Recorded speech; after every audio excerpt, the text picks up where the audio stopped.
Hey everyone, this is a section from Marcel van der Linden's Western Marxism and the Soviet Union about Max Shachtman's conception of the USSR. I'm reading this in public, so you'll hear voices and noise and birds and all kinds of things in the background, but hopefully you'll mostly hear my voice. Max Shachtman, initially Burnham's ally in the faction fight with Trotsky, launched his own contribution to the debate in 1940 with his article, "Is Russia a Workers' State?" Footnote. Shachtman lived from 1901 to 72. He belonged in the 1920s to the leaders of the Communist Party of the United States. Shachtman subsequently joined the Trotskyist opposition and became one of the leading lights of the Socialist Workers' Party. For extensive biographical information, see Drucker, 1994.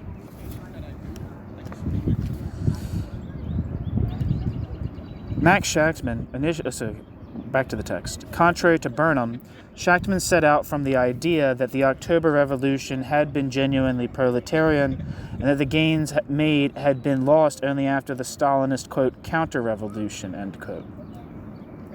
Trotsky's opposing argument that there had been no violent overthrow of the workers' state arising in 1917 was rebutted by Shachtman with the observation that the establishment of Stalinism had cost a lot of lives, contrasting with the seizure of power by the Bolsheviks, which had, so he added, been, quote, virtually bloodless and nonviolent, end quote. Footnote. The reprint of Shachtman's article in Shachtman 1962 is an edited version, adjusted to fit with political standpoints which Shachtman later adopted, with Shachtman becoming more politically conservative as the 1950s wore on. Anyway, end of that footnote. Shachtman drew an analytical distinction between property forms and property relations. If the state controlled the majority of means of production, then a specific property form existed, which, however, could combine with various property relations. Quote, if we can speak of nationalized property in the Soviet Union, this does not yet establish what the property relations are, end quote. The question then arose of who controlled the state. If the state was in the hands of the proletariat, then the proletariat controlled property via the state, and a worker state existed. If, on the other hand, the proletariat was politically expropriated, then there was no sense in which it could be said that a worker state existed anymore. And it was the latter situation which he believed to be the case in the Soviet Union. The bureaucratic counter-revolution, quote, meant the systematic hacking away of every finger of control the working class had over its state, end quote. Shachtman.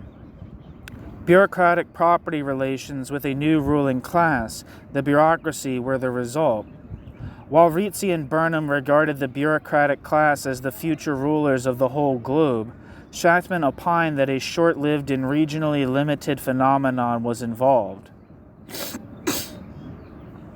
In his view, the emergence of Stalinist rule had been possible due to a very specific combination of factors: the failure of an international socialist revolution to materialize, and the underdeveloped forces of production in Russia.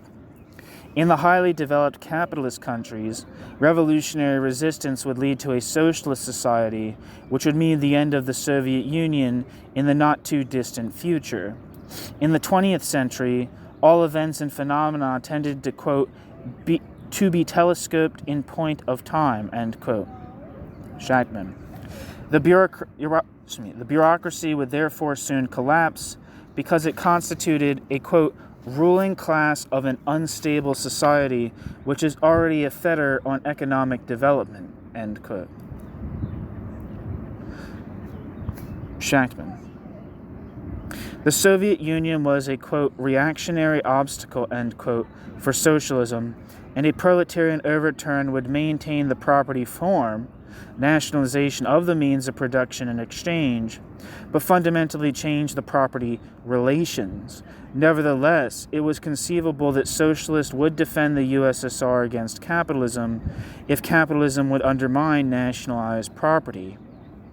Quote, such a transformation of the Soviet Union as triumphant imperialism would undertake would have a vastly endurable reactionary effect upon world social development, give capitalism and reaction a new lease on life, retard enormously the revolutionary movement, and postpone for we don't know how long the introduction of the world's socialist society. From this standpoint and under these conditions, the defense of the Soviet Union, even under Stalinism, is both possible and necessary, end quote. Shachtman. The, quote, property form, end quote, of the Soviet Union was, therefore, progressive, but the property relations were not. The end.